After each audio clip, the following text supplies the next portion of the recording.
J'ai découvert le musée Ariana dans les années 80. J'avais rendez-vous avec Mme Coulry, qui à l'époque était la conservatrice du musée Ariana. Elle a été la conservatrice d'un musée fermé. Elle a beaucoup œuvré pour sa restauration. Ce premier rendez-vous dans le musée m'a permis de découvrir une institution extrêmement riche, extrêmement variée, et qui remonte en fait à un donateur très généreux, Gustave Revillot, qui est derrière moi.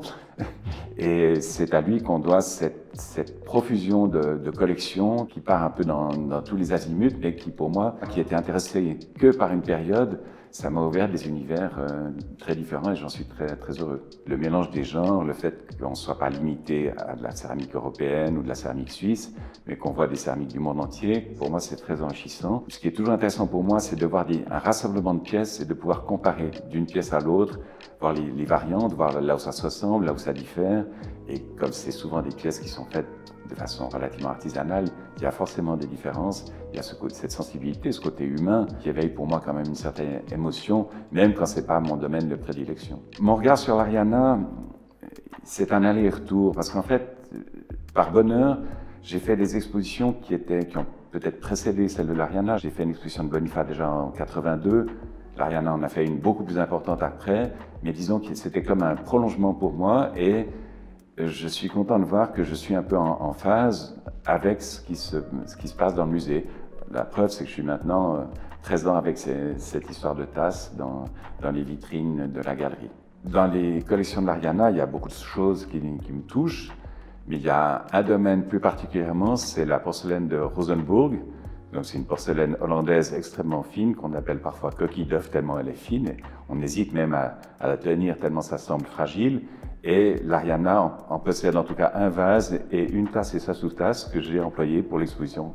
Ce qui me plaît aussi dans les collections de l'Ariana, c'est que ça ne se limite pas à la céramique, porcelaine, faïence, etc.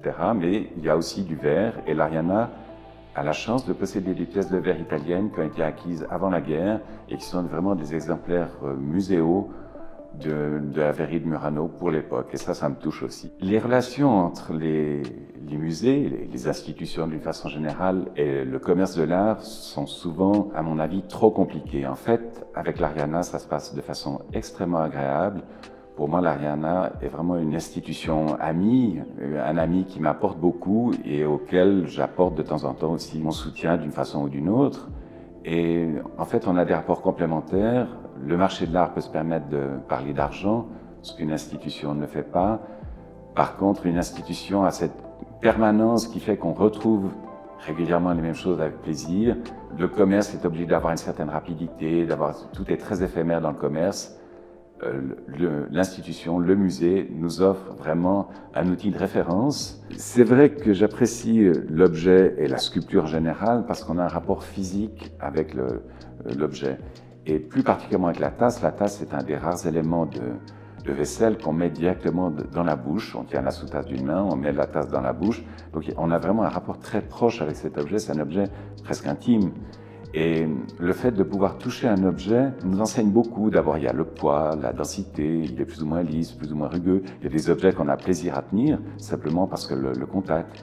Il y a des tasses dans la collection, on n'imagine pas les tenir tellement elles paraissent fragiles. Et c'est des objets purement décoratifs et d'autres qui sont bien costauds, bien faits pour un usage quotidien.